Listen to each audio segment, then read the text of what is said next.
Écoutez, bonsoir à tous. Il est déjà 18h30, donc nous allons lancer cette soirée. Merci à tous d'être présents, nombreux. Je suis Laure Galpin, je suis la directrice du parc. Moi, je vais prendre la parole un temps très, très, très court. Donc voilà, pour vous remercier de votre présence, pour donc introduire cette conférence de Ricardo Rao suite à un ouvrage qu'il a publié, donc Le Temps des loups. Merci beaucoup de votre présence. Donc, Ricardo est professeur à l'Université de Bergame et spécialiste de l'histoire de l'environnement et des animaux. Cet ouvrage et cette conférence sont donnés aussi en partenariat avec l'Université d'Avignon. Je veux aussi remercier Julien Boda-Franceschi qui travaille au parc et qui est chargé de mission loup, qui a aussi permis que cette conférence soit possible, et puis les collègues qui l'ont permis également. Pour vous dire pourquoi est-ce qu'on a choisi d'accueillir cette conférence, c'est parce qu'on sait tous que le sujet du loup sur nos territoires, sur les territoires, est passionnant, complexe, difficile. Et on trouvait que c'était vraiment, que l'approche de Ricardo Rao était vraiment intéressante. Elle nous permet vraiment de prendre du recul, de la hauteur, par en fait cette approche historique, culturelle, sociologique, environnementale. Voilà, qu'il va nous dévoiler. Et puis aussi, c'est dans le rôle des parcs, justement, d'apporter de permettre ces réflexions un petit peu autres. Et puis aussi de travailler en partenariat avec les universités, la recherche. Donc voilà, ça avait tout son sens. À l'issue donc de la conférence, Ricardo Rao dédicacera des livres, si vous le souhaitez, et le parc offre un petit verre de l'amitié. Voilà, je vous laisse la parole.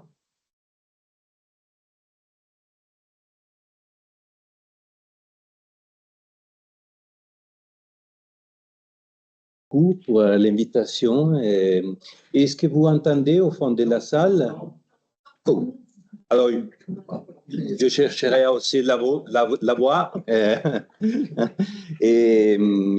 Excusez-moi, mon italien devrait être un peu plus attentif à cause de mon accent.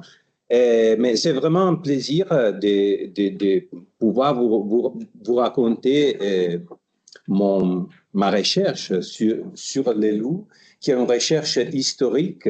Et tout d'abord, je pourrais vous raconter comment est-ce que j'ai commencé à m'intéresser aux loups. C'était en 2017. Moi, j'étais déjà évidemment spécialiste de l'histoire de l'environnement, mais on commençait à écouter en Italie, à la télévision, les nouvelles sur les loups pendus. Alors, il y avait des loups qui avaient été pendus, surtout en Toscane, et exposés. Évidemment, c'était le début d'un conflit social, mais les loups commençaient à entrer dans l'actualité. Ça commençait en Italie, maintenant ça est devenu vraiment actuel, en Italie aussi qu'en France, évidemment. Moi, les loups pendus, je les avais rencontrés dans les sources médiévales. Alors, par exemple, près de Sienne, il y a un petit village qui s'appelle Lupompesi, les loups pendus. Et je les avais rencontrés aussi dans une source vraiment intéressante qui parle. Alors, il s'agit d'un frère franciscain du XIIIe siècle, Salimbene di Adam, qui était né à Parme, mais qui avait vécu aussi en Provence, dans les couvents de Hyères. Et il avait peur, vraiment peur des loups. Il en parle dans sa chronique. Il nous dit qu'à Hyères, il entendait tous les soirs les hurlements des loups. Et il était vraiment effrayé. Il nous a laissé cette chronique où il raconte tous les conflits entre Frédéric II et les villes, les cités lombardes. Il parle souvent des loups. Et la première fois qu'il parle des loups, il nous dit qu'on avait eu un hiver terrible dans la plaine du Pô, et les loups s'étaient approchés aux villes pour chercher de la nourriture. Et alors, les citoyens, face au loup qui était entré dans l'espace sacre de la ville, les avaient pendus dans les places. Alors, les loups pendus. Et encore, Salimbene de Adam, qui avait peur du loup et des loups, nous dit que les animaux s'étaient multipliés sur la face de la terre. Il dit comme ça, il est en train de citer l'Apocalypse. Et il dit aussi que les loups s'étaient multipliés sur la terre.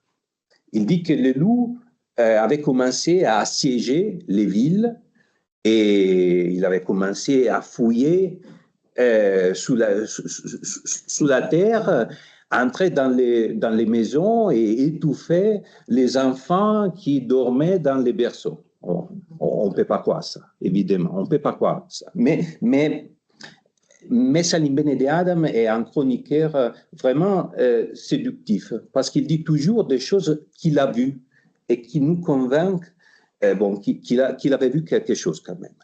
Et il nous dit, moi j'étais là, je les ai vus, les loups.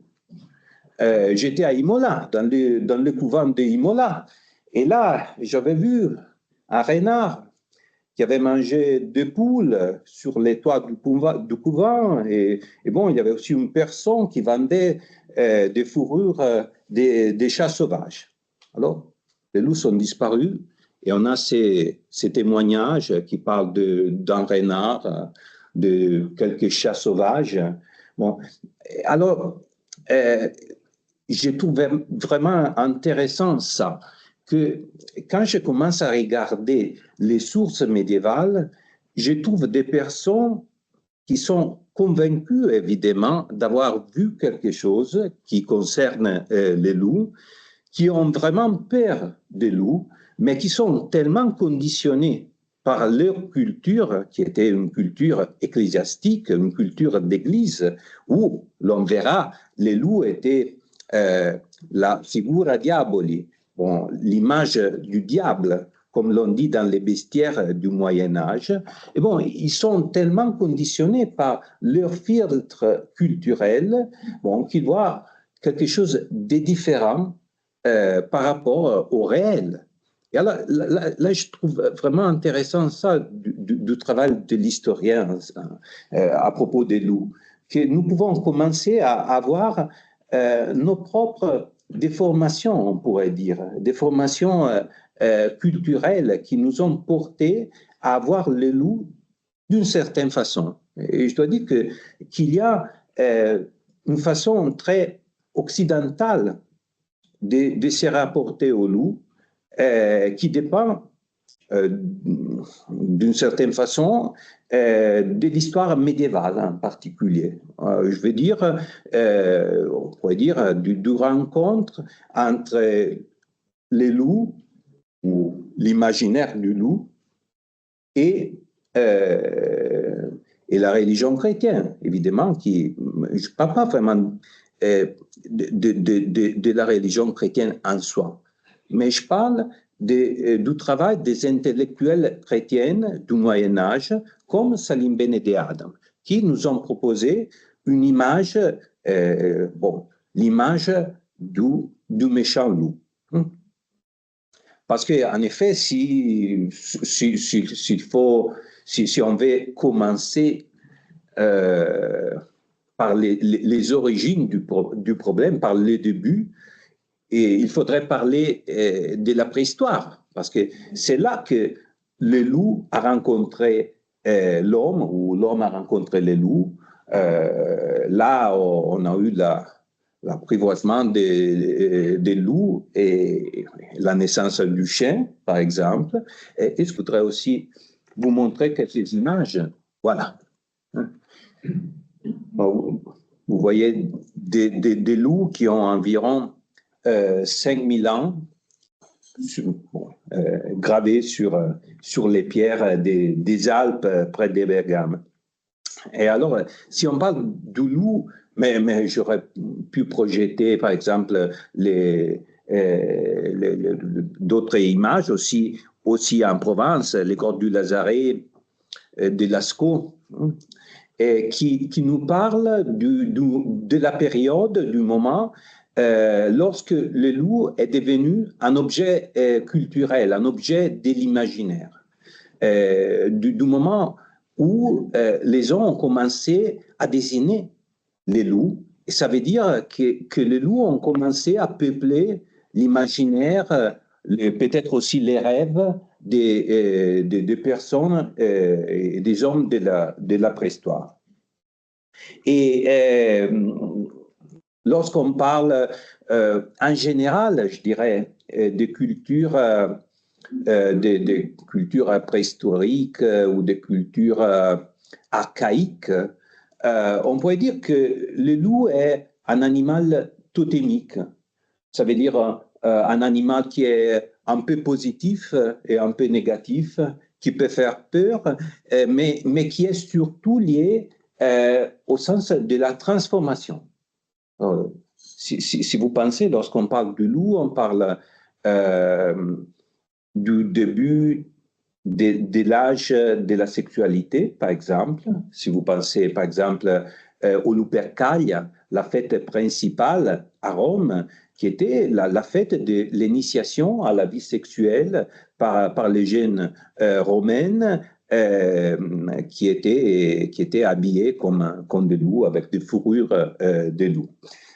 Ou encore, si on parle des loups-garous, alors il y a des loups-garous dans toutes les cultures, aussi près des natifs américains, on a la légende des loups-garous, qui est liée encore une fois à la transformation, à l'entrée dans l'âge adulte, où parfois le loup est lié aussi, on dit qu'il est un animal psychopompe, du coup qui prélude à la mort, qui peut prendre les âmes et les porter vers l'au-delà.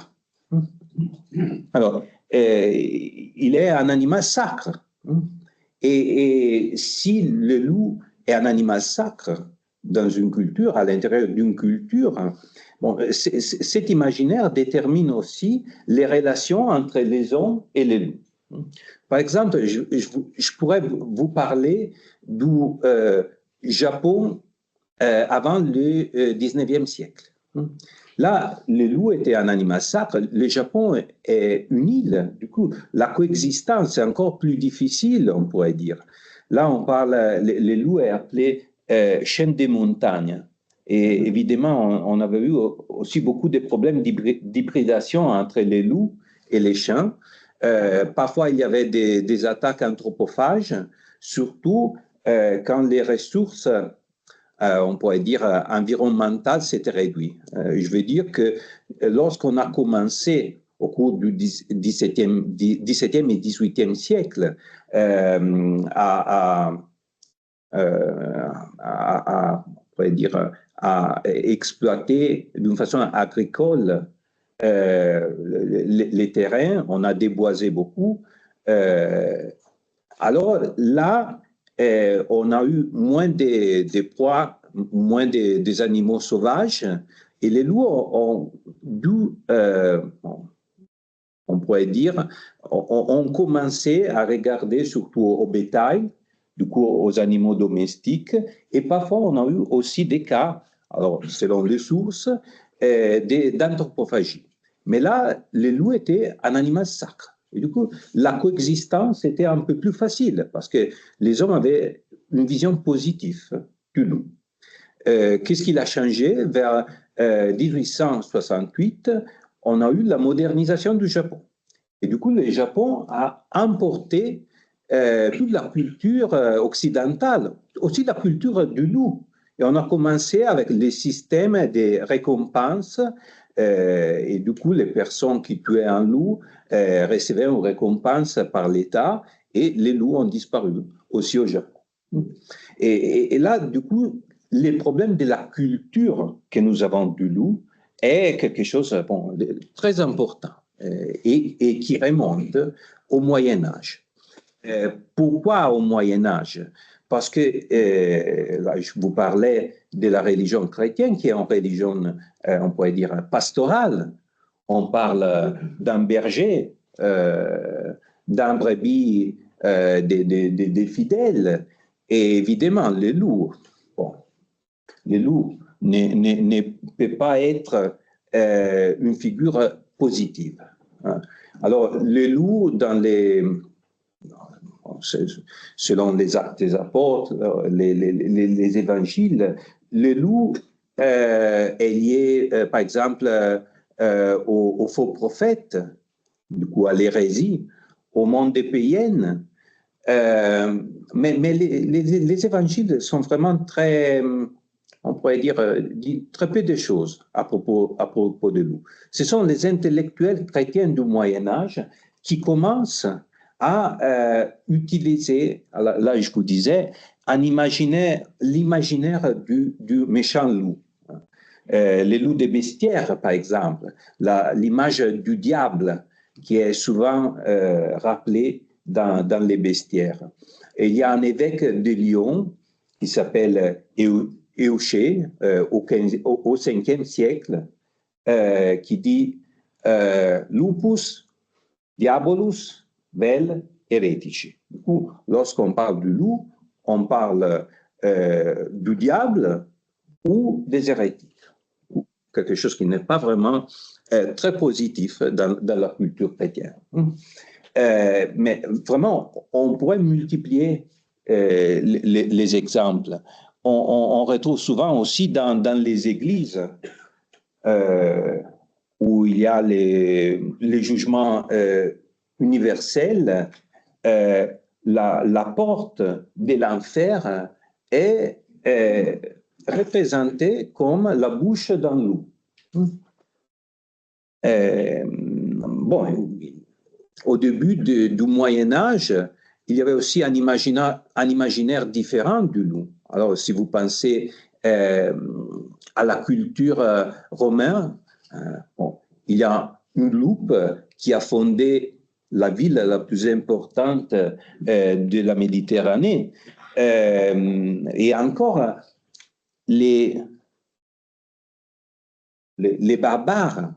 Alors, les barbares avaient une idée très positive du loup, qui était d'une certaine façon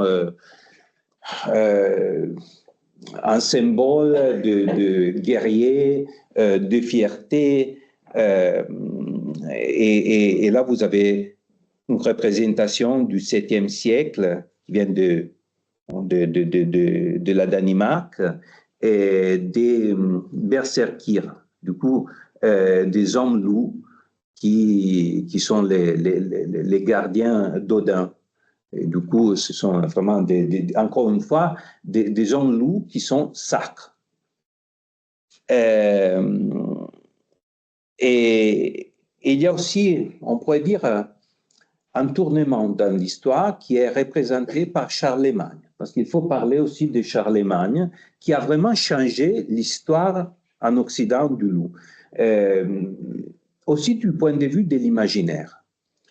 Alors, vous devez savoir que les loups, dans les cultures des barbares, chez les Lombards, ou aussi en Italie, ou aussi chez les Saxons, étaient aussi les symboles du roi du Haut Moyen-Âge, ou des rois barbares. Là, vous avez un psaltère, les psaltères de Stockard, qui a été, qui a été rédigé à l'époque de Charlemagne et qui nous représente les créés ou avec tous les animaux, les bons animaux créés par Dieu, et de l'autre côté, les onagres, avec une citation de la Bible, mais en réalité, les loups, les sangliers, l'ours, les 3 animaux qui, dans les cultures barbares, représentent les rois barbares. Mais Charlemagne veut se présenter comme le bon roi, le bon empereur, on devrait dire, chrétien. Et du coup, il veut récupérer l'imaginaire chrétien. Vous savez que dans les sources de l'époque, Charlemagne est aussi qualifié comme les rois des animaux. Les rois des animaux qui protègent les bons animaux, mais qui en même temps est l'adversaire des animaux sauvages, les loups, l'ours, etc. Et là, c'est vraiment, c'est pas, toutes les fois, bon, vous pouvez penser qu'il s'agit d'une histoire culturelle, mais c'est toujours aussi une histoire qui concerne la coexistence et du coup aussi l'environnement. Parce que c'est à l'époque de Charlemagne que l'empereur ordonne que dans tous les comtés de l'Empire, il fallait avoir des louvetiers qui devaient commencer à chasser les loups. Et on a aussi, grâce à une lettre écrite par un évêque, Frotter, l'évêque de Toul, les chiffres des loups qui ont été tués, au moins dans la diocèse de Toul. Frotter, en 813, nous dit qu'il avait fait tuer 240 loups dans la diocèse de Toul. Alors, je ne sais pas les rapports avec le Luberon, où il y a 7 troupeaux. Mais bon, cette meute peut-être de loups, combien de meutes il y a dans le Luberon? Là, actuellement? Oui, actuellement. Si on prend le parc régional, il y a entre 7 et 8. Ah oui. 240 loups 240 loups 40 loups. Ah oui, évidemment, ce seront, je ne sais pas, une trentaine de mètres minimum, quelque chose comme ça, on va dire. Voilà.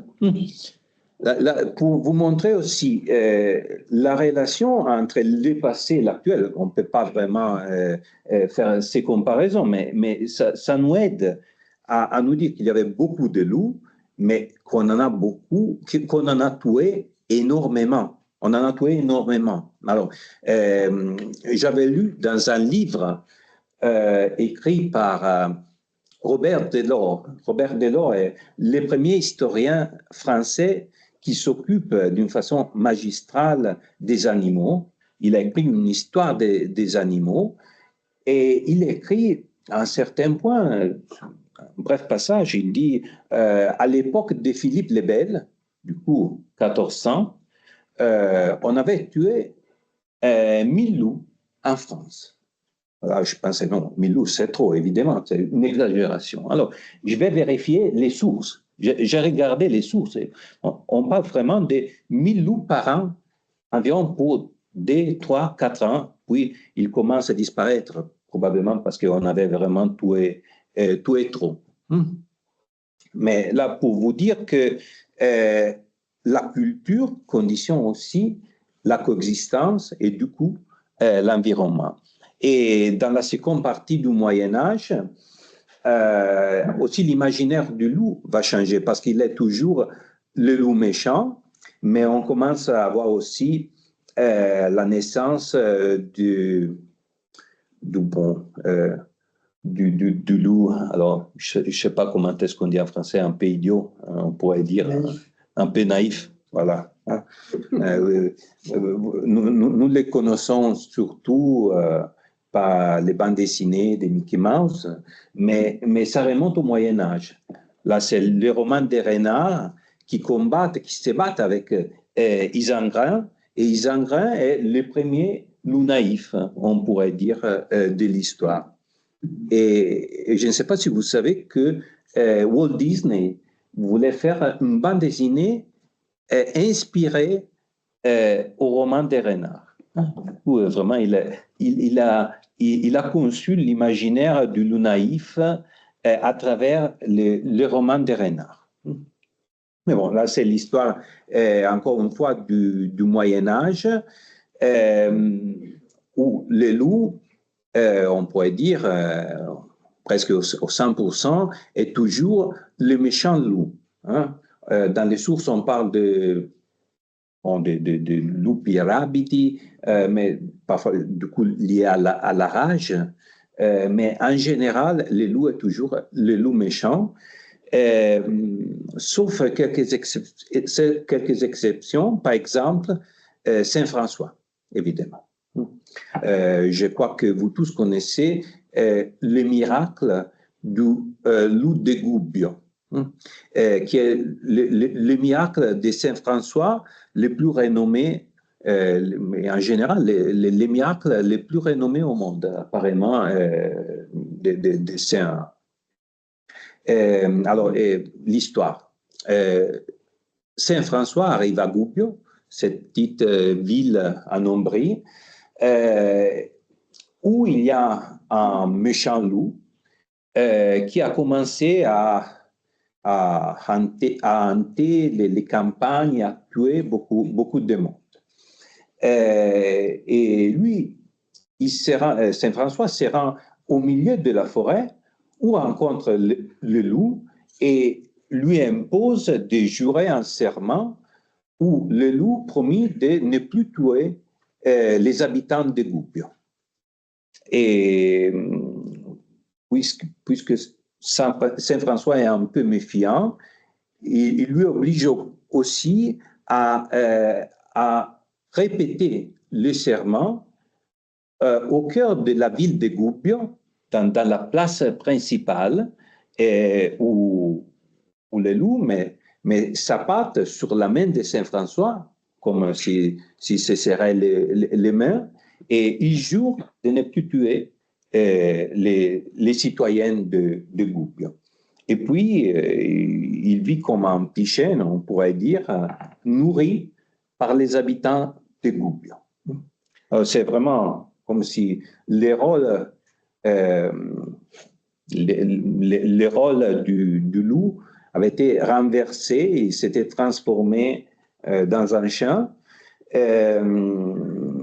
Et c'est vraiment une exception. En vérité, dans l'histoire, on pourrait dire dans la géographie, dans l'histoire des saints, il y a beaucoup de saints qui font comme miracle, et ils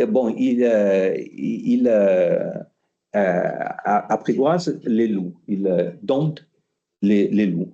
J'ai lu aussi dans un panneau l'histoire de Saint-Jean, ici en Provence, et là aussi, il y a le même miracle.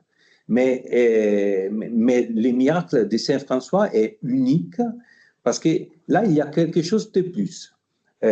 Tout d'abord, il y a aussi une dimension politique, si vous voulez, parce que vous voyez le loup qui jure comme s'il était un citoyen face à d'autres citoyens. Et il est vraiment un peu anthropisé, le loup de Saint François. Il est un peu comme un homme. Et on a aussi hypothésé qu'en vérité, il s'agissait d'un rebelle de la ville de Gubbio, qui était représenté sous forme d'un loup.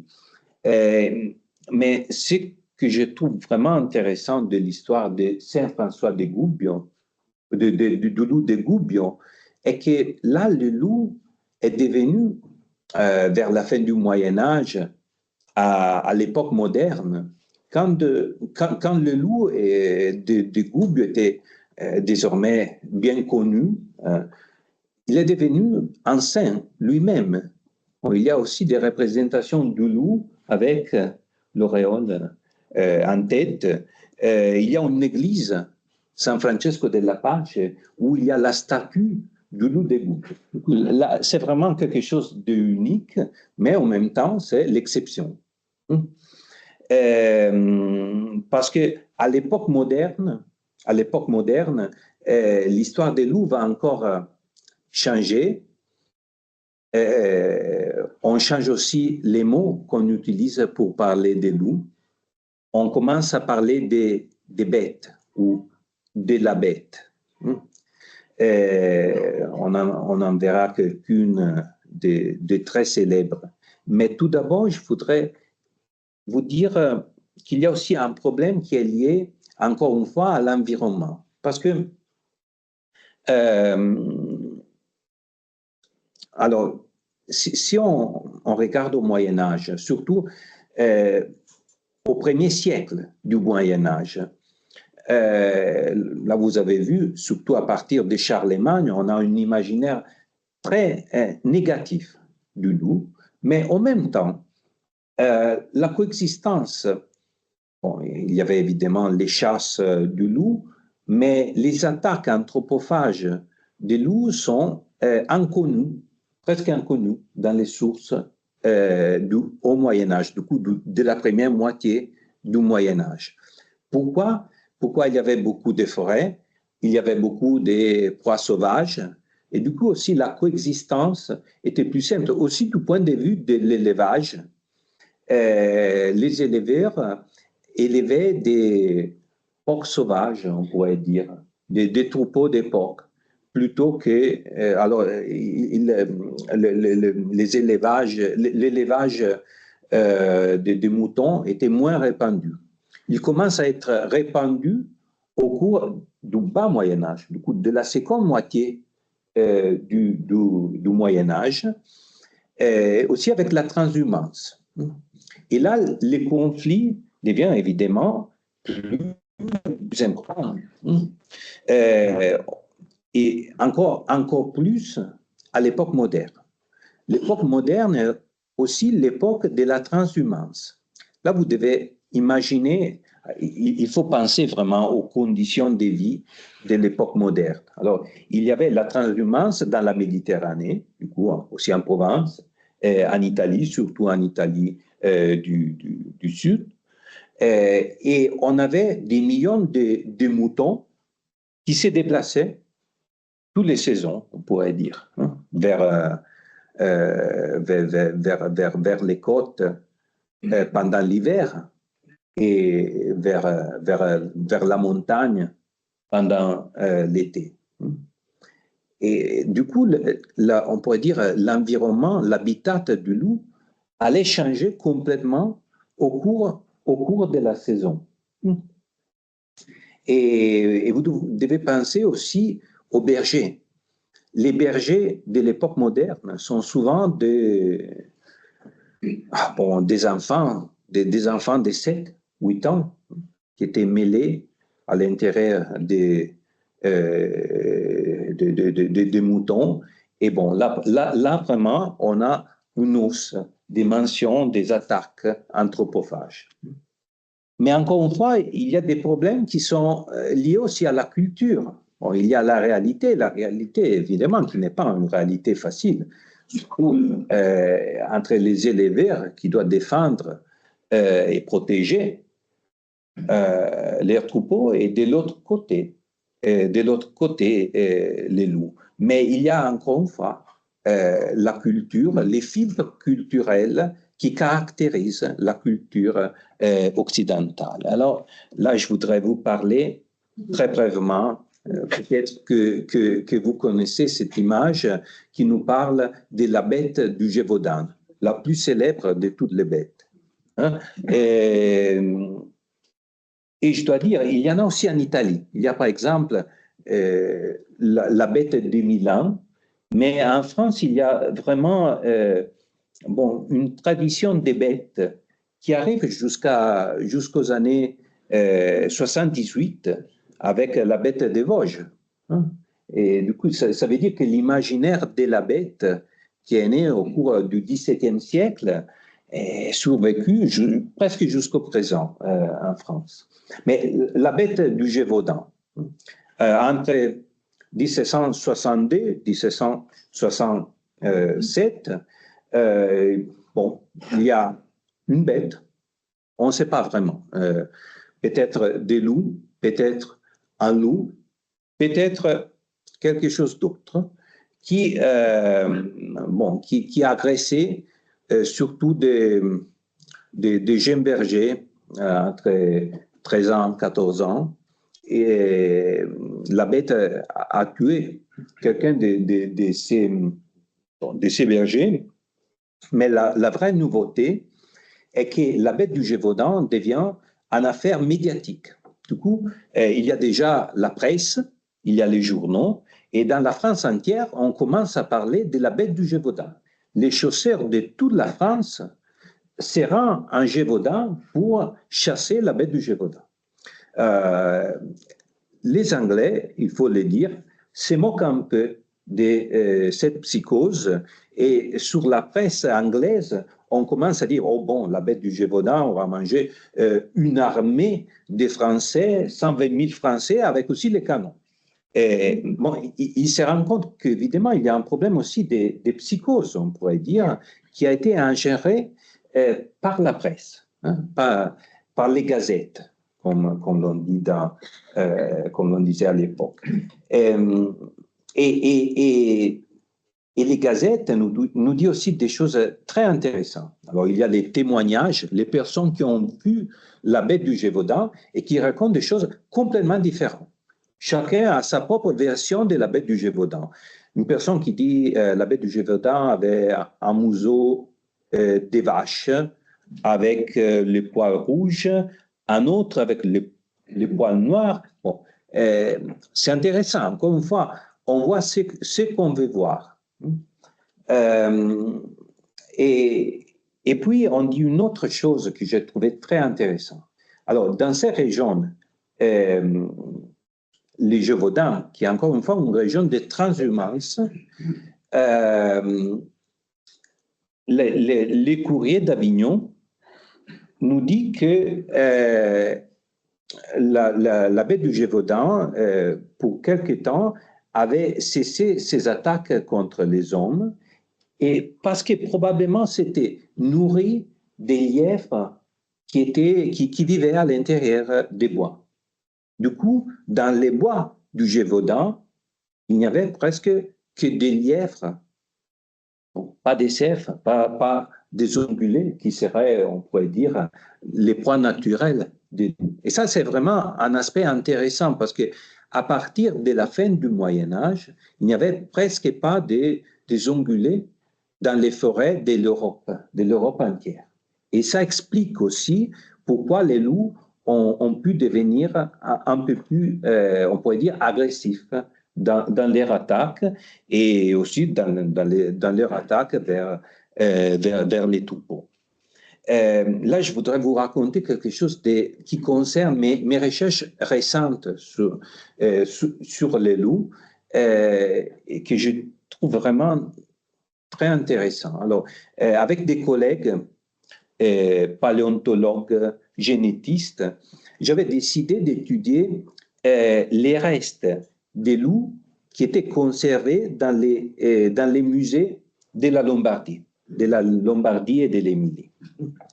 Ou des loups d'époque historique. On ne savait pas vraiment les dates, mais de l'époque moderne, peut-être 19e siècle, début 20e siècle.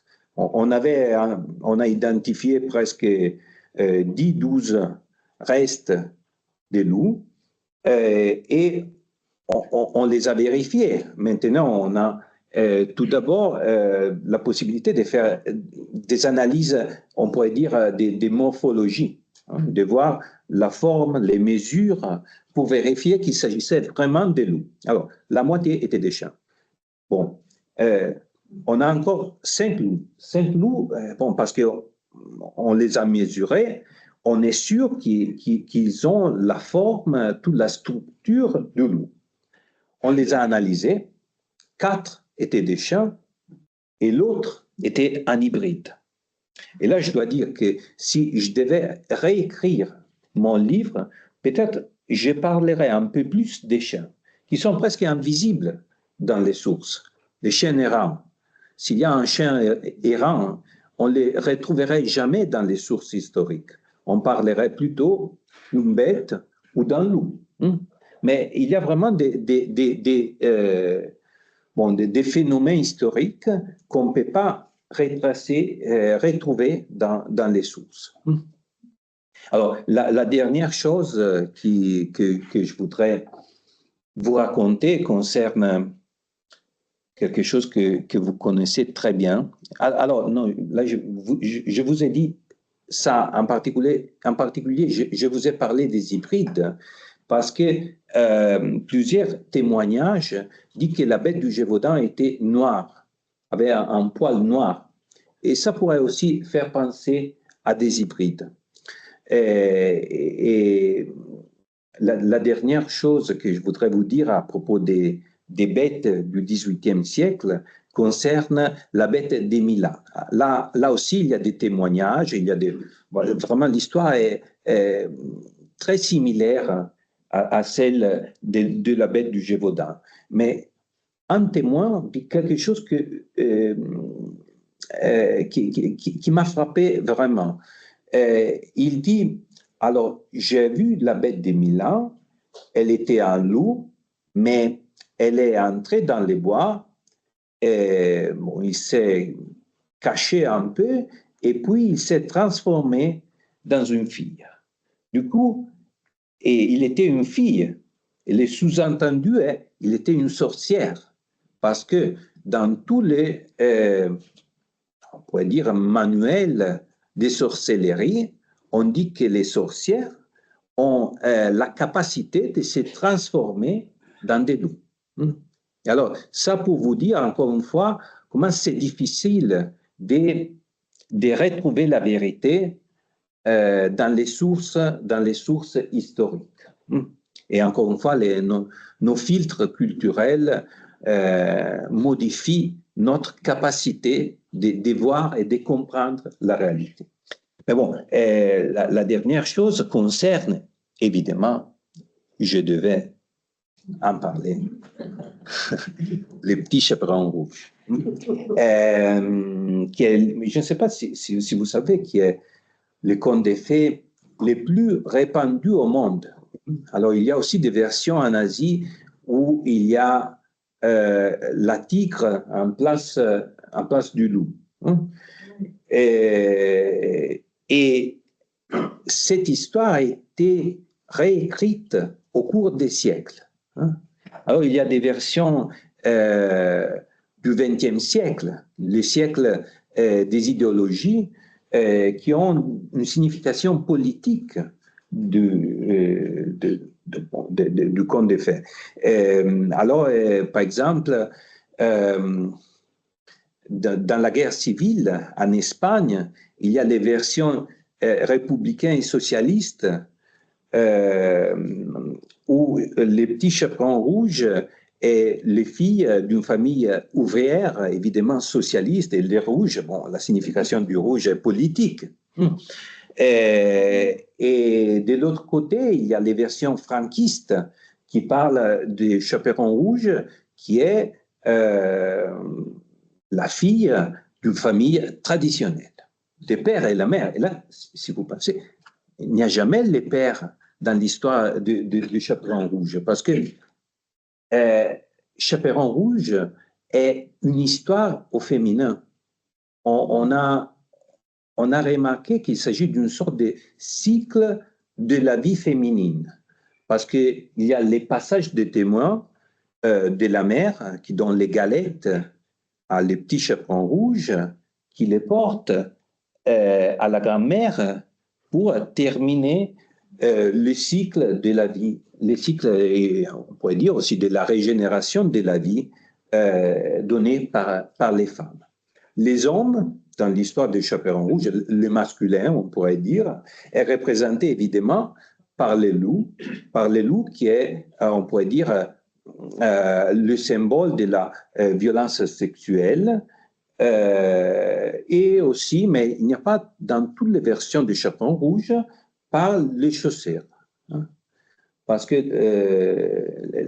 les chasseurs représentent, on pourrait dire, les maris, les bons maris, et la figure du masculin qui a été, qui a contrôlé la force destructrice de la violence sexuelle. On pourrait dire comme ça. Alors, on a eu beaucoup d'interprétations psychoanalytiques de chaperon rouge, de petits chaperons rouges, à partir de Bruno Bettelheim, le psychanalyste allemand. Mais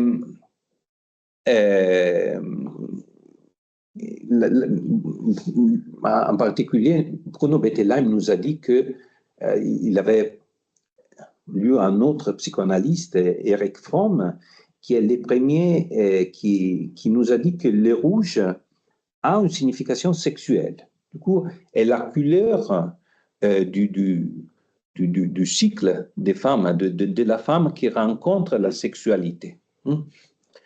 Et on est sûr d'une chose, que si on lit la première version de Chaperon Rouge, du Petit Chaperon Rouge, la première version moderne, écrite par Charles Perrault, on n'a pas de doute sur on pourrait dire, sur les nuances sexuelles de ce conte de fées. Il parle alors peut-être que j'ai aussi quelque chose à vous citer, parce que c'est vraiment intéressant de lire les mots qu'il utilise. Parce que quand le Petit Chaperon Rouge arrive chez la grand-mère, chez le loup qui est déguisé en grand-mère, le loup, qu'est-ce qu'il dit? Il dit, viens te coucher avec moi. Et puis, le Petit Chaperon Rouge se déshabille et va se mettre au lit, où elle fut bien étonnée de voir comment sa mère grand était faite et s'en déshabillée. Bon, alors, il n'y a pas vraiment d'ambiguïté, hein? Et nous sommes vers la fin du XVIIe siècle. Et à la fin du XVIIe siècle, à la fin de la fable, Charles Perrault nous dit la morale. Belle, bien faite et gentille font très mal d'écouter toutes sortes de gens. Et que ce n'est pas chose étrange si n'allaitant que le loup mange. Je dis le loup, car tous les loups ne sont pas de la même sorte. Il en est d'une humeur courte, sans bruit, sans fiel et sans courroux, qui privés, complaisante et doux, suivent les jeunes demoiselles jusque dans les maisons, jusque dans les ruelles. Mais hélas, qui ne sait que ce loup doucereux de tous les loups sont les plus dangereux. C'est la morale qui termine, en effet, le récit du Petit Chaperon Rouge et qui nous parle encore une fois. Alors, vous devez savoir que si on rencontrait vers la fin du XVIIe siècle une fille au bord d'une forêt avec un petit béret, un petit chaperon rouge, elle était probablement, dans la France de l'époque moderne, de cette époque-là, une prostituée. Du coup, vraiment, on pourrait dire, le but sexuel de Perrault est très, très explicite. Mais là, je voudrais terminer en vous racontant la première version du Chaperon Rouge, qui remonte au Moyen-Âge, vers l'an 1000, on pourrait dire, écrite à Liège par Egbert de Liège, qui était le maître de la cathédrale de Liège, et qui avait créé un recueil de contes de fées pour ses élèves qui devaient être formés et éduqués à la vie chrétienne, évidemment. Alors, c'est très bref, mais vous trouverez que cette histoire est un peu différente par rapport à les petits chaperons rouges que tout le monde connaît. Quelqu'un tint une petite fille sur les fonds baptisimaux et lui donna une robe tissée de lin rouge. Ce baptême eut lieu à la Pentecôte. Au lever du soleil, l'enfant, âgé de 5 ans, marche et vagabonde sans se soucier d'elle-même et du danger. Un loup s'en saisit, gagna la forêt sauvage et profonde, l'apportant en gibier à ses petits. et la leur laissa à manger. Ils se précipitèrent sur elle, mais ne parvenant pas à la mettre en pièces, se mirent à lui caresser la tête, loin de toute sauvagerie. Je vous défends, sourit, dit la jeune enfant, de déchirer cette robe qui m'a donné parrain à mon baptême. Dieu, qui est leur auteur, apaise les esprits sauvages. Là, c'est intéressant parce que, alors, l'histoire est un peu différente, mais on a une fille qui s'égare à l'intérieur d'un bois, une fille qui a un petit chaperon rouge, un vêtement, une manteline rouge, qui est la manteline rouge qu'on lui a donné, que le parrain lui a donné pour le jour du baptême, pour la Pentecôte. Et cette fille a été attrapée par une loupe. Du coup, on a les loups, les petits chaperons rouges, on a tous les éléments les plus importants du conte de fées. Mais le rouge a changé complètement de signification. Parce que le rouge est la couleur de l'Esprit Saint. Et l'Esprit Saint, la fête de l'Esprit Saint est la Pentecôte. Et la petite fille a été baptisée le jour de la Pentecôte. Et c'est pour ça qu'elle a reçu une manteline rouge. Et là, c'est aussi intéressant parce que au cours du Moyen-Âge, mais aussi de l'époque moderne, aussi au cours du XXe siècle, il y avait une croyance. La croyance qu'une personne qui n'avait pas reçu d'une façon correcte le baptême, le sacrement du baptême, risquait d'être mangé, dévoré par les loups, mais d'une façon littérale. Ils avaient vraiment peur que si une personne ne recevait pas le baptême, elle allait être dévorée par les loups. Pourquoi? Parce que le baptême est le plus important des sacrements et protège contre le mal. Et le loup est la métaphore du mal, selon les intellectuels chrétiens du Moyen-Âge. Mais les intellectuels chrétiens du Moyen-Âge parlaient par métaphore. Mais pour le peuple, ça est devenu quelque chose de très réel qui, d'une certaine façon, est resté jusqu'à nos jours. Et là, je vous remercie. Je ne sais pas si vous voulez échanger un petit peu avec Cardo. Vous avez des questions par rapport à ce qu'il vous a présenté?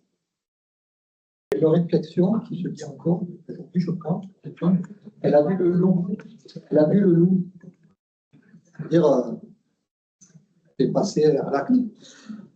Ça, cette connotation. Et le loup est protagoniste de beaucoup de proverbes aussi en Italie. Hein. Et plus fort, on n'entend pas.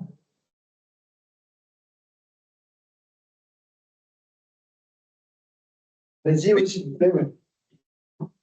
Bon, merci. Plusieurs fois, vous parlez du lien entre la culture et l'environnement, mais moi, je n'ai pas compris l'interaction, dans quel sens elle se faisait, s'il y en avait une. Est-ce que vous pouvez développer un peu? Par exemple, vous parlez d'évolution de la surface forestière en Europe au moment de Charlemagne, et qu'il y avait moins de gibier, etc. Mais je n'ai pas compris en quoi ça avait un impact sur la perception du loup pour les populations, ou si inversement, c'est la perception du loup qui avait un impact, je ne sais pas. Oui, je dirais que la perception du loup a eu un impact très fort sur les relations entre le loup et les hommes, évidemment. Et là, je vous porte un autre exemple. Là, je parlais du Japon, par exemple. Mais aux États-Unis, dans l'Amérique du Nord, on n'a pas vraiment de problème de coexistence entre hommes et loups. Pourquoi? Parce qu'il y a beaucoup de forêts, beaucoup des animaux sauvages, beaucoup de proies pour les loups. On n'a aucun témoignage des hommes attaqués par des loups. Du coup, on n'a pas de témoignages d'attaques anthropophages. Mais en même temps, la culture du loup était la culture importée par l'Europe, par les colonisateurs européens. Et on a vraiment aussi les proverbes répandus par les Irlandais qui vivaient aux États-Unis au XVIIe siècle et XVIIIe siècle, qui parlent encore une fois de la terreur vers les loups. Et pour cette raison, on a les mêmes systèmes de répression, d'abattage des loups avec les systèmes de récompense qui étaient le système qu'on avait appliqué en Europe. Et du coup, là, c'est probablement l'exemple, à mon avis, le plus évident. Et puis, évidemment, l'histoire environnementale, on pourrait dire, a sa propre autonomie. Du coup, au cours du Haut Moyen-Âge, de la première moitié du Moyen-Âge, on disait, on avait beaucoup de forêts et évidemment aussi les relations entre hommes et loups étaient moins difficiles. Mais en même temps, la culture du loup apportait Charlemagne et ses successeurs à tuer les loups, hein, jusqu'à les faire disparaître. Et là, je vais dire vraiment, je trouve que je ne vais jamais adoucir les problèmes de coexistence, parce que la coexistence entre loup et homme n'est jamais facile, surtout s'il y a des fonctions qui sont économiques, mais aussi culturelles, comme l'élevage, par exemple, qui maintenant est essentiel aussi pour la protection du paysage, par exemple. Mais en même temps, je trouve que parfois, dans les débats, il y a, on va dire, des fossiles de cette culture qui est une culture en partie médiévale. Lorsqu'on parle, par exemple, de loups anthropophages, de loups méchants, je les retrouve encore une fois sur la presse italienne, par exemple, surtout sur la presse locale. Alors, j'aurais des exemples extraordinaires. Là, j'avais lu, par exemple, le titre était personne à la retraite dévorée par les loups. Alors, on lit l'article et on comprend qu'il y avait une personne à la retraite qui était allée à la montagne à chercher les champignons et puis elle est disparue. On sait rien, peut-être, bon, il s'est perdu, il s'est garé, bon, je ne sais pas, il est rentré chez soi, mais l'article était dévoré par les loups. Et là, c'est vraiment quelque chose qui n'est pas rationnel, qui n'est pas logique, qui fait partie de quelque chose d'autre, qui est quand même culturel. Et toutes ces histoires de la Russie, où le meurtre des loups poursuit le traîneau, et on jette le bébé. Est-ce que tout ça sans fondement?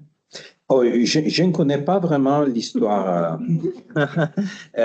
mais j'ai trouvé quelque chose d'assez intéressant qui concerne la Russie, où la Russie est vraiment un peu aux limites entre l'Occident et l'Orient. Et on retrouve, par exemple, des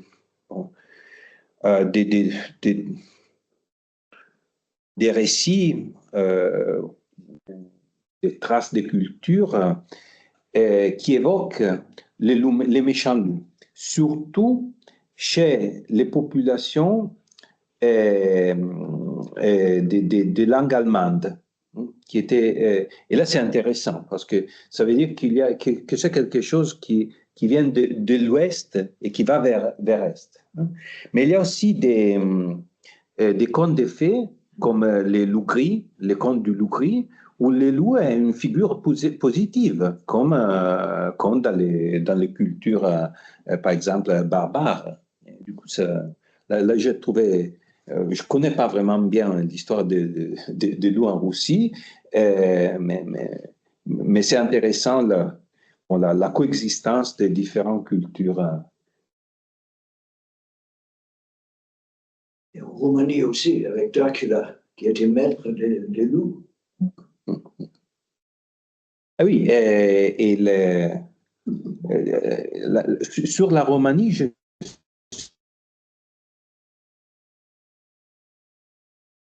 c'est probablement la région en Europe où les noms liés à la racine du loup sont plus répandus jusqu'à la fin du Moyen Âge. Là, par exemple, si vous pensez en Allemagne, Wolfgang, ça vient du loup. Alors que en France, en Italie, on n'a pas vraiment... au Moyen Âge, et aussi, surtout pendant le haut Moyen Âge, il y avait des personnes qui étaient nommées loups. Il y a aussi un Saint-Loup, Saint-Loup, c'est d'Auxerre, je crois. Mais les noms dérivés de loup sont survécus surtout dans l'Europe de l'Ouest, de l'Est. Pardon. Oui. Le loup est représenté sur de nombreux blasons des villages du département de Bretagne, et particulièrement sur la montagne. Est-ce qu'il y a une explication? Alors moi, je ne sais pas répondre. Il y aura sans aucun doute une explication. Ce que je peux dire d'une façon très générale, c'est que la question du loup dans l'héraldique a été étudiée d'une façon magistrale par Michel Pastoureau, qui a écrit aussi un livre sur les loups. Mais en général, ce qu'il a remarqué, c'est que les loups ne sont pas vraiment protagonistes dans l'héraldique. Ils sont assez rares. Ils sont liés parfois à des noms de famille qui existent quand même, ou parfois, évidemment, à d'autres raisons. Mais en général, le loup est un symbole minoritaire dans l'héraldique par rapport, par exemple, au lion, qui a un succès énorme à partir du bas Moyen Âge, de la période du développement de l'héraldique.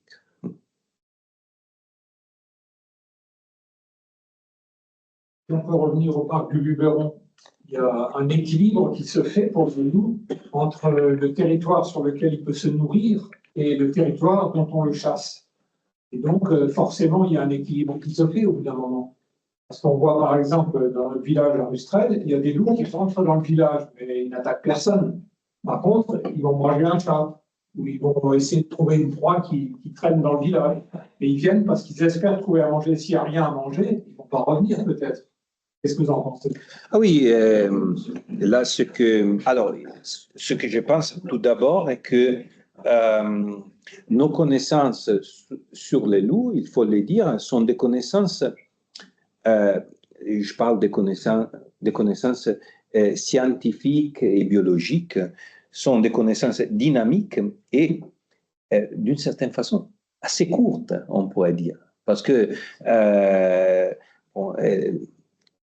en 1970, lorsque le loup a devenu espèce protégée en Italie, on avait environ une centaine de loups qui étaient concentrés en Italie centrale, dans les Abruzzes. Puis, le loup a commencé à repeupler, on pourrait dire, l'Europe entière. Et du coup, nous sommes en train d'observer aussi les comportements et les nouvelles habitudes des loups. Nous savons évidemment quelque chose parce que aussi nous avons maintenant une expérience qui concerne le monde entier. Nous savons par exemple qu'il y a aussi on va dire, des contraintes dans la reproduction du loup. Il n'arrive pas à se reproduire dans des centaines d'individus sur un territoire. Leur reproduction est liée et conditionnée par la disponibilité des proies. Évidemment, nous savons aussi que le loup est un animal culturel qui a une capacité de s'adapter. Il y a... Alors, je suis historien, et tu pourras intégrer ma réponse, mais ce que je trouvais très intéressant, en lisant par exemple les rapports des différents pays de l'Europe, est que si on voit l'Italie, si on regarde l'Italie, en Italie, les 90% des proies des loups sont représentés par les animaux sauvages, notamment par les sangliers. Au Portugal, pour la plupart, ce sont du bétail. C'est du bétail, évidemment, parce que la disponibilité des proies sauvages est aussi mineure. Du coup, il y a une relation qui change selon aussi la disponibilité des proies. Mais en général, c'est vrai que il faut vraiment remarquer, je crois, que là où il y a un environnement, on pourrait dire, en santé, ou un équilibre, où il y a une bonne présence d'ongulés, par exemple, là, la coexistence est plus facile. Et, du coup, l'effet de protéger l'environnement et de les rendre aussi riches de biodiversité rend moins difficile la cohabitation avec les... Peut-être que je n'ai pas insisté sur un point qui est important. L'Europe actuelle a été réensauvagée par rapport à l'Europe du Moyen-Âge et de l'époque moderne. Pendant l'époque moderne, la plupart des animaux étaient presque disparus. Et c'est au cours de la seconde moitié du XXe siècle qu'on a commencé à réintroduire, à protéger plusieurs espèces. Et même si ce n'est pas intuitif ou évident, l'Europe très polluée de nos jours est plus sauvage de l'Europe du Moyen-Âge ou de l'époque moderne. Alors, j'ai vu, par exemple, plusieurs fouilles archéologiques dans les Alpes concernant des châteaux du Moyen-Âge. Là, on retrouve n'importe quelle espèce, n'importe quel genre d'animaux, parce qu'ils mangeaient tout ce que bougeait, évidemment. Il fallait manger et nous n'avons pas vraiment cette nécessité maintenant pour plusieurs raisons. Et ça nous aide aussi parce que nous avons la possibilité de garder mieux l'équilibre entre l'homme et l'environnement. Et ça nous aide aussi à améliorer les relations entre les hommes et les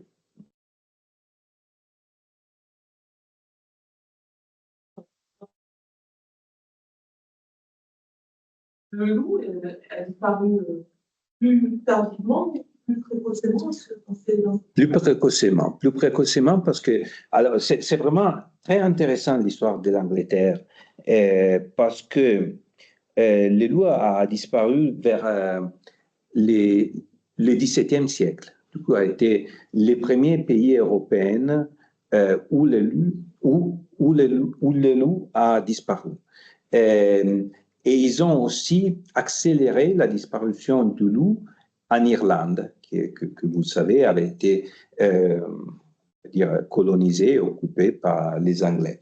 Et dans les sources anglaises qui parlent de l'Irlande, où le loup a disparu vers la fin du XVIIIe siècle, lorsqu'on parle des rebelles irlandais, des rebelles à la couronne, à la monarchie anglaise, on les définit les loups. Et dans les sources, c'est vraiment difficile de comprendre quand on parle des loups, les animaux, ou des loups, les rebelles. Alors, encore une fois, la culture qui en Angleterre est très forte du loup méchant, qui porte vraiment à la disparition très précoce du loup en Angleterre. Mais pourquoi tu as disparu en Angleterre?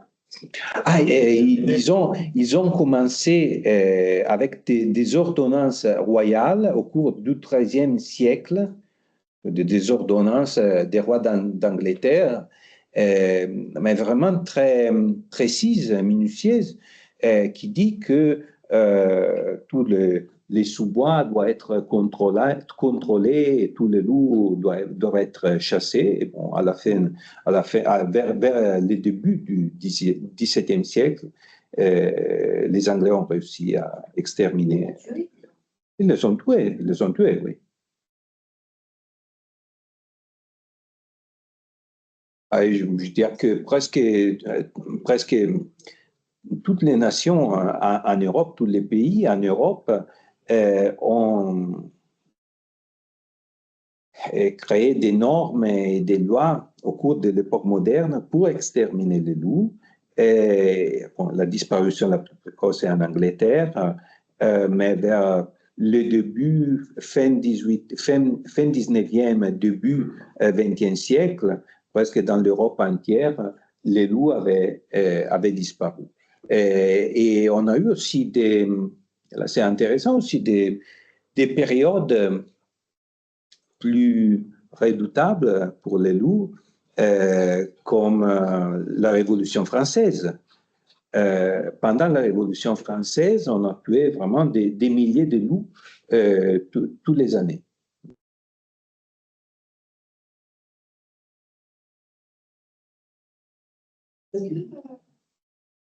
Dans l'histoire, on peut retrouver des sources dissonantes, c'est-à-dire est-ce qu'il peut y avoir des personnes qui se sont opposées à ce consensus du méchant?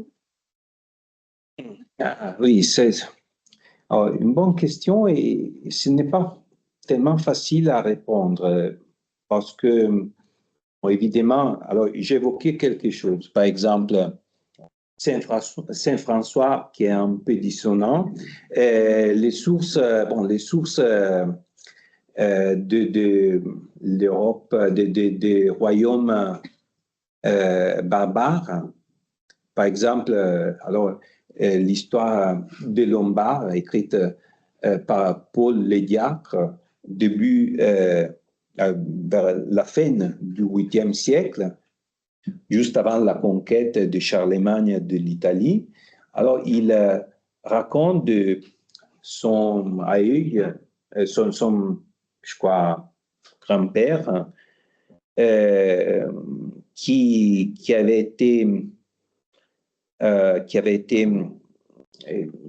était un esclave, en effet, parce qu'il avait été capturé par les Avars, notre population, et du coup, il avait poussé dans les Balkans. Et il décide d'échapper, et il est conduit par un loup jusqu'en Italie. Et là, le loup devient une figure positive. Mais si d'une façon plus explicite, vous demandez s'il y a des personnes qui se sont opposées, on pourrait dire, par exemple, à l'extermination des loups, je dirais que je n'ai pas les sources pour le dire.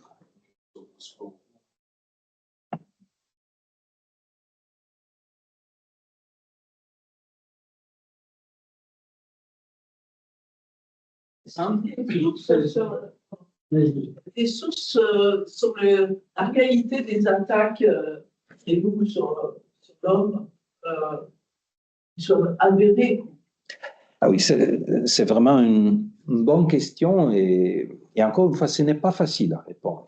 Parce que alors, je voudrais vraiment vous faire quelques exemples parce que là, c'est vraiment, je dirais, le charme de ce genre de recherche, parce que c'est évident qu'au moins une partie des sources sont ce que nous appelons des fake news. Ce sont vraiment des choses qui sont inventées. Je vous ai parlé au début de Salim Ben et de Adam, qui, à la fin de son livre, ça je ne l'ai pas dit qu'il y avait un loup qui avait tué des dizaines d'enfants dans les campagnes de Reggio Emilia. Et là, quand j'ai lu ce passage, j'ai dit, bon, on a trouvé un loup anthropophage. Et puis, j'ai découvert qu'il y a une légende qui est répandue dans toute l'Italie du Nord, aussi dans des zones où personne n'avait jamais lu Salim Ben et de Adam, qui parle de ce loup, un loup boiteux, qui mangeait qui dévorait beaucoup d'enfants. Et alors, je me demande, qu'est-ce qu'il a dit, Salim Ben et de Adam? Il racontait une légende ethnographique, on pourrait dire, où il avait vu quelque chose. Et toutes les fois que je cherche à vérifier ces sources, c'est toujours très difficile. Alors, j'ai retrouvé une fille qui avait été tuée par un loup près de Brescia, près de cette ville de l'Italie du Nord. Et là, la mention de cette source nous disait que la fille, bon, on n'avait pas retrouvé le corps de la fille, on n'avait retrouvé que les bras. Et la légende était qu'elle avait fait le signe de la croix lorsqu'elle était dévorée par le loup. Et puis j'ai découvert qu'encore une fois, il s'agit d'une légende qui est répandue dans toute l'Italie du Nord. Alors il y a une mention, mais puis quand on cherche à la vérifier, alors je ne vais pas dire qu'on n'a pas eu des attaques anthropophages, probablement on a eu, mais je suis sûr que si on va vérifier d'une façon ponctuelle toutes les sources, probablement le nombre sera vraiment plus limité, réduit. Est-ce qu'on connaît les proportions d'attaques sur les troupeaux, le loup et les chiens errants? Pour l'histoire, comme je le disais, les chiens errants sont des fantômes. On ne les retrouve jamais dans les sources. Mais on sait qu'il existait. On sait qu'il existait. Et vous devez penser que les chiens étaient utilisés d'une façon énorme pour la chasse, évidemment. Et sans aucun doute, il y avait des chiens errants. Mais ils ne sont presque jamais présents dans les sources. Au présent, évidemment, je crois qu'il n'y en a pas en France, c'est ça? Il n'y a aucune meute de chiens ensauvagés en France, contrairement à l'Italie. En Italie, il y en a beaucoup. Dans le midi de l'Italie. Dans le midi de l'Italie, il y en a énormément. On parle de centaines de milliers d'exemplaires. À l'époque actuelle, enfin, par rapport aux travaux de Ricardo, donc lui qui est historien, c'est sûr que de nos jours, on sait très bien que c'est les loups qui, en grande majorité, maintenant, causent des dégâts. Il y a encore parfois des attaques de chiens, ça arrive. Mais malheureusement, le gros du souci est posé par les loups. Et c'est une vieille histoire. C'est bon. Il y a des pays qui subissent moins d'attaques en Europe. Est-ce qu'il y a des pays? La population, parce que je ne sais pas combien la France a de loups sur le territoire. 1000 à peu près? C'est faux comme. C'est autour d'un gros millier, oui, c'est difficile à estimer. C'est l'Office français de la biodiversité qui pilote l'estimation de loups. On est autour de 1200 loups. On va dire ça, c'est l'ordre d'idée. Après, personnellement, je n'ai pas fait d'études comparatives entre les pays, mais il y a des soucis dans tous les pays où il y a une coexistence entre les loups et l'élevage. Il n'y a pas de. Ricardo vous a parlé un peu de l'Italie. Ça se passe aussi bien ou aussi mal qu'ici. Ça dépend si on regarde le verre à moitié plein ou à moitié vide, hein, en réalité, parce que la coexistence, elle est en place, en fait. Simplement, elle n'est pas pacifique, elle est difficile pour une partie de la population.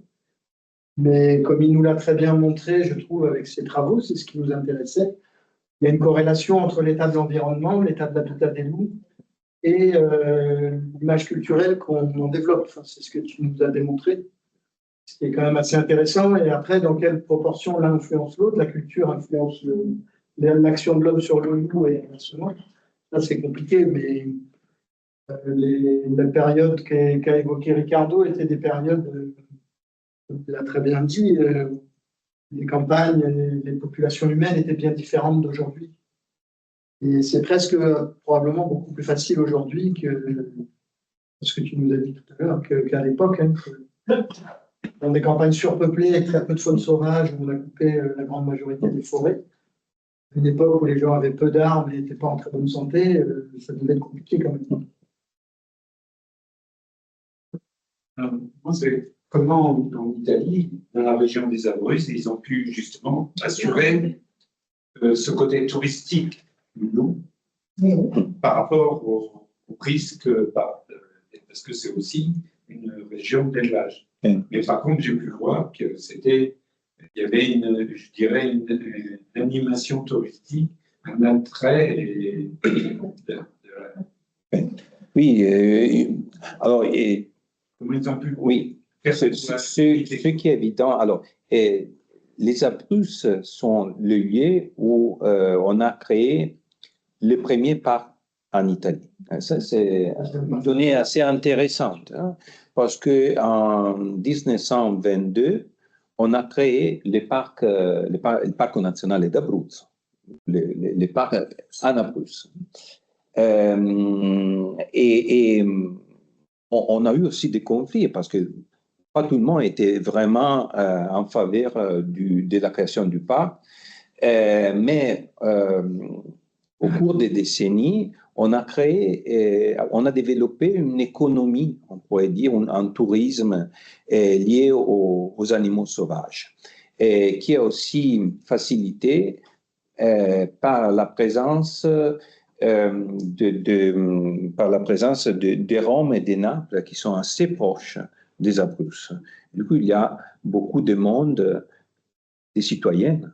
C'est un problème, hein, parce que la culture du loup, maintenant la culture du loup dans les villes, dans les zones urbaines, est très différente par rapport à la culture qu'on a dans les zones rurales. Surtout en Italie, on voit vraiment des différentes cultures.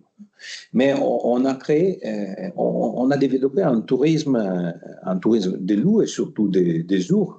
Il y a des ours aussi. Des ours, oui. Il y en a. Exactement. En Piémont, à Intracoué, on a créé un projet magnifique, je trouve. Le Piémont est la première région alpine où le loup est retourné. Mais dans les Alpes, dans l'ensemble, les personnes sont assez contraires à la présence du loup. Surtout en Trentino, par exemple, mais aussi en Lombardie. Il y a vraiment un débat politique très dur contre le loup. Oui, mais vous n'avez pas répondu exactement à la question. Comment les touristes peuvent cohabiter avec les loups dans les Abruzzes? Non, mais là pour moi, évidemment, les loups ne sont pas en danger pour les hommes, sont en danger pour, évidemment, surtout pour les troupeaux, pour les activités de l'élevage. quand j'ai été pour la première fois dans les parcs nationaux de l'Abruzzo, alors vous devez imaginer ces petits villages très riches. On s'en aperçoit tout de suite. Toutes les maisons sont rénovées. Et puis, si on regarde les activités économiques, il y a des hôtels, des activités liées à l'hébergement des touristes et des guides environnementaux. Du coup, des guides qui conduisent les touristes à voir les animaux. Évidemment, pour les éleveurs, il y a encore des difficultés. Les difficultés ne sont pas disparues. En Italie, on a un système d'endommagement, on dit comme ça. Dédommagement. Oui. Oui. Mais on dit que les chiffres ne sont jamais suffisants, on pourrait dire, à colmer les dégâts. Je ne connais pas les barèmes par cœur, ils ont revu les barèmes. En fait, le cas des Abruzzes, ce que dit Ricardo, c'est que c'est quand même ce qu'il faut retenir, si je puis dire, c'est que c'est un parc national. Et c'est vrai qu'en France, on a parfois quand même un peu tendance à idéaliser, à extrapoler la situation de l'ensemble de l'Italie à partir de l'exemple des Abruzzes. C'est comme si on disait en France, comme si quelqu'un allait, je sais pas, dans le parc national du Mercantour, disait, wow, en France, qu'est-ce qui protège bien la nature? Ben oui, mais vous êtes dans le parc national du Mercantour. Si vous regardez le reste de la France, c'est pas un parc national. Et là, c'est un peu le même principe. Je n'idéalisais pas du tout. Non, je ne parle pas de vous en particulier. Faire une relation après, c'est de me dire, puisque c'est un parc, ça ne doit pas être chassé. Est-ce que les loups préfèrent pas manger des animaux sauvages que des brebis? Mais ça c'est moins. Il y a une différence sur le type d'élevage. Et j'irais un peu plus loin. Est-ce qu'il y avait moins de chasseurs? Il y aurait plus d'animaux sauvages qui permettraient aux loups de. Voilà.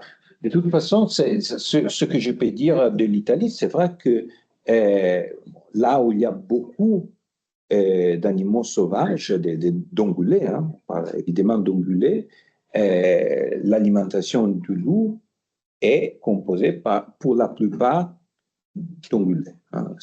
Il n'y a aucun doute parce qu'il y a les analyses génétiques. Ça ne veut pas dire la totalité, parce que mais la plupart, c'est les cas. Il faut avoir en tête aussi que c'est un élevage laitier et pas de la production d'agneaux, viande, comme ici. On parle ici. Du coup, ils rentrent les bêtes la nuit en bergerie, en plus, et pour la traite le matin. Oui. Du coup, la protection est plus simple. Ce n'est pas le même système. Donc, ça contribue à expliquer, comme disait Ricardo, ça marche. L'économie touristique, c'est intéressant pour une aire protégée. Mais les problèmes ne disparaissent pas entièrement. C'est un petit peu compliqué malgré tout. Et je crois qu'il nous a bien démontré que l'histoire de l'humain et du loup est une histoire un petit peu complexe de l'interaction. Tu l'as évoqué au début, mais on a d'abord apprivoisé les loups en faisant les chiens. Ah oui, oui. Ça, c'est quand même assez étonnant. Mais... Voilà, tout est possible en fait, mais ce ne sera jamais tout noir ou tout blanc. C'est ça que je veux dire. C'est pas possible d'avoir. Oui, en général, si je dois parler de l'Italie, je dois dire que je trouve que l'État italien n'est pas encore en mesure de reconnaître. Et il a prévu des dédommagements liés évidemment aux moutons tués, aux animaux tués, mais il n'a pas reconnu la valeur culturelle liée à la sauvegarde du paysage, surtout du paysage des montagnes, qui est représenté par les éleveurs. Et là, probablement, il faudrait encore... on pourrait créer des outils aussi pour connaître ce que les éleveurs font pour les paysages, sans se concentrer seulement sur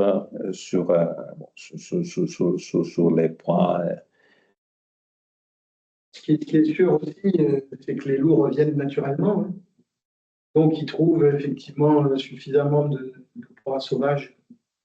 Par exemple, dans les vallées montagnardes où ils commettent des dégâts dans les troupeaux l'été, mais l'hiver, c'est la neige. Les troupeaux sont rentrés, les loups. S'ils survivent, c'est qu'ils trouvent à manger. Et les sangliers, ça pue. Oui, ils trouvent à manger. Donc, le système se rééquilibre à l'époque qui est la nôtre. Et le problème, c'est essentiellement pour les éleveurs. Hein. C'est pour eux que c'est difficile. Les gens comme vous et moi, nous, on ne subit pas ça. Et c'est là que si on veut que ça marche, il faut agir aussi dans le bon sens. Une question naïve, c'est ce qui est possible de faire l'animal domestique. Pardon, il est possible. Il est possible de faire l'animal domestique comme le chien, pourquoi on ne fait pas? Ah. Oui, pourquoi on ne fait pas? Mais bon, je ne connais pas de ce chien à Bruxelles, vers la fin du XIXe siècle, des femmes capturaient des loups d'auto, les dressaient avec le troupeau et en faisaient des patous. Et le loup devenait le défenseur du troupeau. Ah oui. Comme tout à fait. Ce que je peux dire, c'est qu'il y a beaucoup de mentions dans les sources des personnes qui ont tenté, d'apprivoiser des loups, mais je ne parle pas des saints comme Saint François, hein, je parle des témoignages historiques. Et il y a un témoignage très intéressant qui concerne la Bourgogne, où on dit que les bouchers d'un village avaient le problème d'éliminer tous les déchets liés à leur activité, et ils jetaient ces déchets au loup. Alors là, c'est exactement ce qu'on dit qu'il ne faudrait jamais faire avec les loups. Parce que les loups sont des animaux sauvages et ils doivent rester sauvages. Parce que si on arrive à créer une confidence entre les loups et les hommes, les risques pour les hommes augmentent. Et pour les loups aussi. Danse avec les loups. Ben oui, c'est vrai. Bien, voilà, si vous voulez poser une dernière question, et puis après on va arrêter parce que on va avoir du Bruxelles, merci de votre intérêt. Bruxelles, il y a un sanglier qui a été tué à moitié par une voiture, et il est mort en bas près de la rivière Matador. Et en 15 jours, il n'y avait plus que les os blancs. Est-ce que ça peut être des loups qui ont mangé la bête? Ça peut être quoi? Ça, c'est... Pas mal de choses. Parce que les renards, les sangliers, les hérons, les fouilles, les vautours, si c'était accessible autrefois. Et peut-être un loup qui est passé par là a appris un petit peu aussi. Voilà. Et c'est difficile de savoir. Voilà. C'est pour ça